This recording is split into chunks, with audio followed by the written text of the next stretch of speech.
Good morning and welcome. It is the 24th day of September 2021. It is 8 o'clock in the morning, and it is time for the tabletop role-playing game news, weather, and sports for a Friday. I am your guide, the OGGM, and we have some numbers, because we love numbers. All right, we have some figures. These are reflecting to quarter 3. For 2021 for things like sales and most played and popularity and just whatever else that these things do. And this comes to us from Roll20. So take anything on here with a grain of salt, since Roll20 is, of course, geared towards Dungeons and Dragons. But let's face it, Dungeons and Dragons is going to win whatever, even if it's biased or not.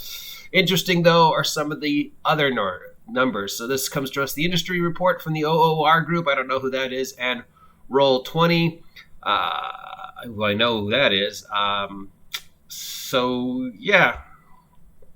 Most popular campaign by percentages at a whopping 47.3, Dungeons and Dragons 5th edition.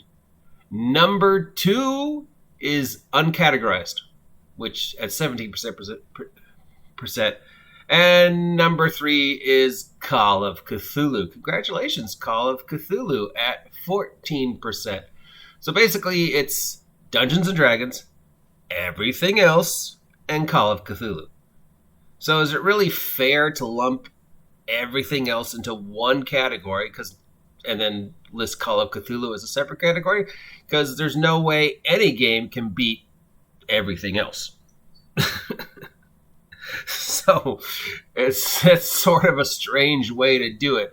So really, if we take out everything else and just really look at the numbers, D&D of 5th edition, of course, is number 1. That's no question. Sales, popularity, number of games played, number of dice rolled, number of time mentioned, D&D. Call of Cthulhu has regained its spot at number 2. And this is the United States and the rest of the world. This is not just Japan, where we know Call of Cthulhu has been number 1 forever.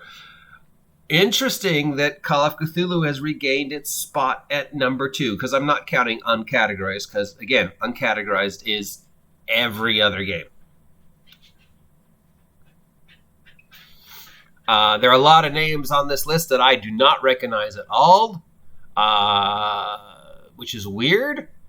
Like Tormentia, Insani, Chroniques Obulis. But since this is the entire world, I'm assuming some of these names are games from other part of the world, like France and Japan and Taiwan and Greenland. So, yeah. Worldwide, D&D number 1. Worldwide, Call of Cthulhu has regained its spot as second place. Congratulations, Call of Cthulhu, because there's no question it was going to be D&D. Interesting that of all the games, it's Call of Cthulhu that once again regains second place, which means out of the percentages of people, 40% are playing D&D.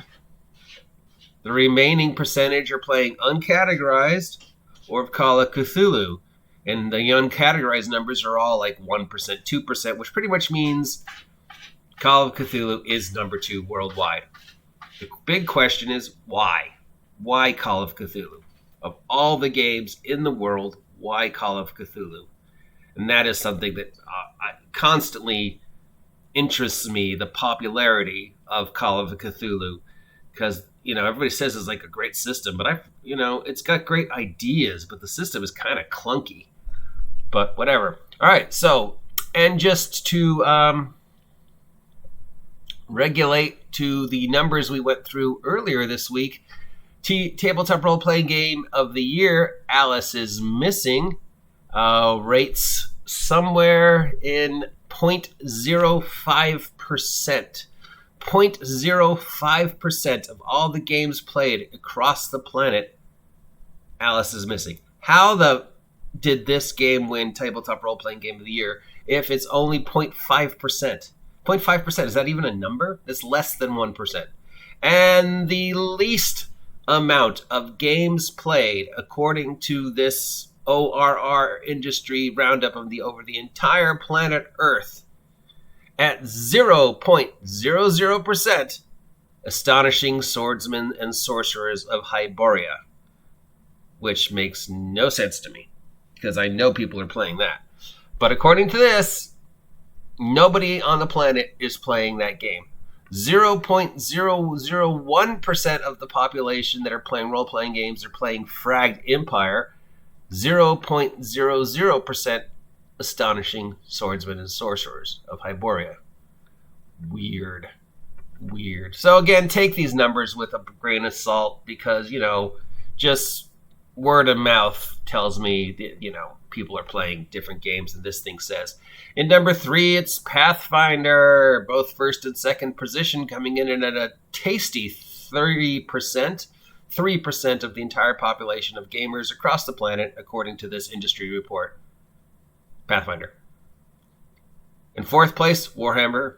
Most of that over in Europe, not surprisingly. 5th place, World of Darkness. Interesting. So, 1st place, D&D. 2nd place, Call of Cthulhu. 3rd place, Pathfinder. 4th place, Warhammer. 5th place, World of Darkness. 6th place, Dungeons & Dragons 3.5 at 0.92%. Interesting. 1, 2, 3, 4, 5, 6. At 7th place, Starfinder. 8th place, Star Wars, but not the West End game Star Wars, the Edge of the Empire's Star Wars, so the Fantasy Flight games. 9th place, a game called Insane at 0.54%. And at 10th place, a game called Tormenta at 0.40%. Tormenta? So 2 games I have never ever heard of are in the top 10. I guess they're played in other parts of the world, not here in the United States, because, Japan, China, and all of Europe played way different games than a lot of us think people are playing here in the USA, because here in the USA we just assume everybody's playing D&D and then everything else. But there are places in the world where they don't play D&D at all, and the first game they go to is, Warhammer, or apparently Tormenta, which sounds vaguely Spanish? So maybe that's in Spain, and I don't know. Tormenta sounds like a Spanish word, but I could be wrong. Insane, no idea what that is. But yeah, so 1st place D&D, 2nd place Call of Cthulhu. Congratulations, Call of Cthulhu. The ever perplexing mystery as to why, which is probably something we will once go again into another vlog, probably for Halloween, because that's right around the corner, and what better way to start Halloween than talking about Lovecraft and Call of Cthulhu. So there's some numbers for you to start your Friday. If you appreciate this content, let me know. If you don't appreciate this content and never want to hear me talk about this stuff again, let me know. If you haven't subscribed yet, please subscribe. Jump aboard the tabletop role-playing game Love Train, brought to you by the ever interesting OGGM. That's me. Till next time, have a great weekend. Stay warm, stay dry, stay safe, stay off my land. I will talk to you later. Call of Cthulhu number 2. Woohoo!